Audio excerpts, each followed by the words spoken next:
A single flute line drifts through a concert hall, and nothing that follows obeys a single rule of Western harmony. No resolution, no climax, no apology. Was Debussy just a composer, or the man who changed how music feels forever? Because what he did to music, the establishment never forgave and the future never forgot.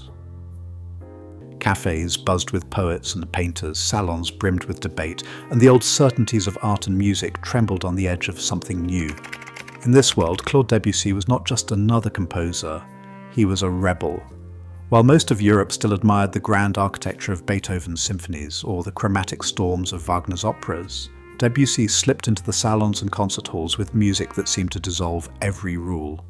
The first time listeners heard the opening of his Prélude à l'après-midi d'un faune in 1894, it was as if the air itself changed. A lone flute drifts upward, not toward a goal, but into a haze. The harmonies refuse to resolve. Strings shimmer, harps glint in the background, and the orchestra becomes a wash of colour, not a battleground of themes. Where Beethoven's music marches forward with purpose and Wagner's chords yearn for release, Debussy's sound lingers, floats, and refuses to be pinned down. His orchestration was radical. Instead of treating instruments as soldiers in a strict formation, he painted with them, layering flutes, clarinets, and harps to create a sense of light and shadow, like Monet's brushstrokes on canvas. The harmony itself felt foreign to Western ears. Whole tone scales, parallel chords, and a deliberate avoidance of traditional cadences. In the salons, this was more than a new style. It was a challenge to the very idea of what classical music could be. For the first time, music was not about arrival or resolution, but about evocation, suggesting moods, colours, and sensations that drifted just beyond reach. A piano piece like Voile, written in 1901, opens with a scale that seems to hover in mid-air. The notes drift up and down the keyboard in whole steps, never quite landing anywhere familiar. There is no clear key, no pull toward home, just a shimmering veil of sound. Debussy called it voile, meaning sails or veils, and the music floats as if caught in shifting winds. This is not harmony that leads to a destination. It is harmony as colour, as texture, as a mood that lingers. The technique behind it, whole tone scales and parallel chords, creates a landscape with no horizon, only gentle undulations. In Clair de Lune, the piano becomes a pool of moonlight. The melody glides over chords that blur and dissolve, refusing to settle into the expected patterns. Debussy uses planing, sliding chords that move in parallel, like brushstrokes fading into one another. The effect is both intimate and infinite, a sense of longing suspended in sound. Listeners in Paris heard this as something both haunting and beautiful, a kind of dream music that slipped past the boundaries of tradition. Orchestral works like La Mer, completed in 1905, push these ideas further. Here, the sea is not just described, it is conjured. Strings ripple, woodwinds shimmer, and the music swells and recedes in waves of sound.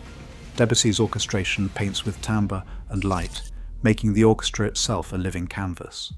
The whole tone and pentatonic scales, the ambiguous cadences, the refusal to resolve all combine to create a world where music becomes pure sensation.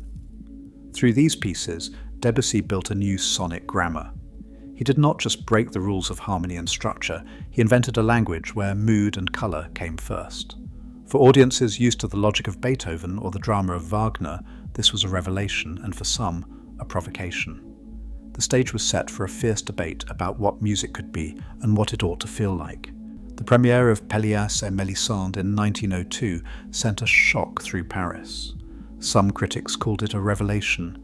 Pierre Lalo wrote of its strange charm and penetrating sweetness.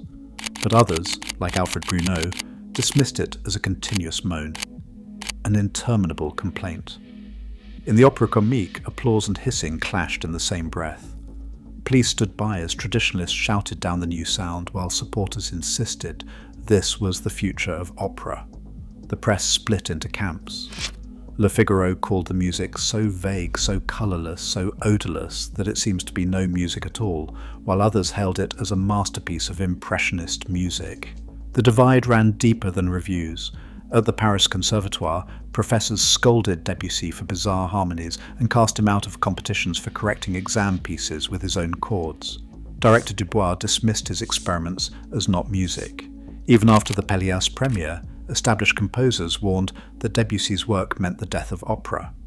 Yet he refused to bend. He kept to his vision, drawing on poetry, painting, and the swirling energy of Paris itself. In a world that demanded order, Debussy insisted on freedom, even when it meant standing alone. Debussy's music didn't bloom in isolation. In the salons and smoky backrooms of Paris, artists and poets were searching for new ways to capture fleeting feelings, a world of suggestion, not explanation. Stéphane Mallarmé, whose poem inspired Debussy's Prélude à l'après-midi d'un faune, believed that the true power of art was in what it left unsaid. His verses drifted between meaning and mystery, just as Debussy's melodies hovered in the air, refusing to land. Painters like Monet chased the shimmer of light on water, layering brushstrokes until a landscape dissolved into pure sensation. Debussy listened and translated that same blur into sound. He once wrote that he wanted his music to be like a painting, not of objects, but of light. In his hands, harmony became colour, rhythm became movement, and the piano could glow with the hush of moonlight or the rush of the sea. This way of making art, suggestive, atmospheric, open-ended, has seeped into the way people listen today. On streaming platforms, mood playlists now dominate listening habits, shaping the global music industry around feeling and mood instead of genre or tradition. The playlist economy favours music that creates a space, a mood, a colour, just as Debussy did more than a century ago. His rebellion against structure opened the door for music that is meant to be felt, not analysed, echoing in everything from impressionist music to film scores and ambient soundscapes. That idea, almost unthinkable in the world of Beethoven or Wagner, traces a direct line back to Debussy. In the opening of So What from 1959, Davis and pianist Bill Evans built an entire sound world on a Dorian mode, a scale without the usual gravitational pull of major or minor. The bass repeats a simple ostinato, while the piano chords float above, shifting in colour, but never pushing toward a fixed destination. This is Debussy's legacy in jazz: harmony as atmosphere, not argument, and scales as pools of colour, not ladders to a goal. The same spirit surfaces in ambient music.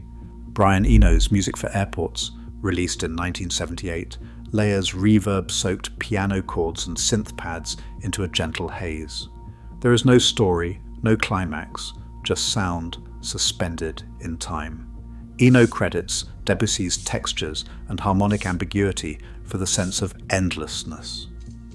Sustained chords, blurred outlines, and the feeling that music can simply exist rather than arrive.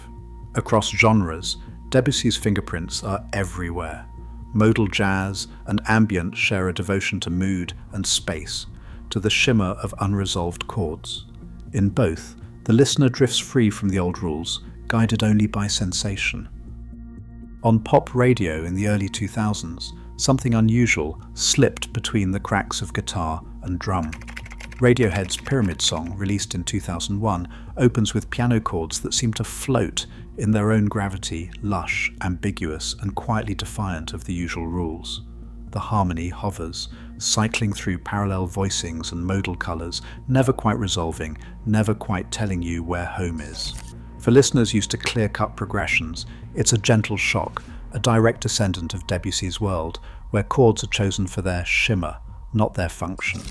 Modern producers and songwriters have taken this lesson to heart. In studios from London to Los Angeles, the focus has shifted from structure to sensation. Pop hits layer synths in blurred textures, using loops and drones to create mood first, melody second. The influence runs deeper still in the world of game audio.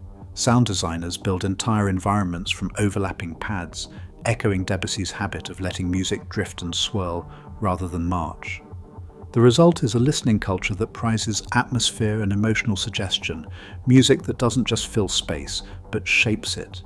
In today's global music industry, this approach is everywhere. From streaming playlists designed for focus or sleep, to blockbuster soundtracks and immersive game worlds, Debussy's fingerprints are all over the way we hear. The boundaries between genres, between high art and popular sound, have blurred, just as he blurred the lines between harmony and colour, between music and dream. In today's global music industry, harmony and mood trump rules. Debussy's rebellion echoes in every ambient playlist, film score, and shifting chord. His legacy reshapes how we feel sound, not just hear it. He didn't follow the rules, he erased them, and in doing so, he changed music forever.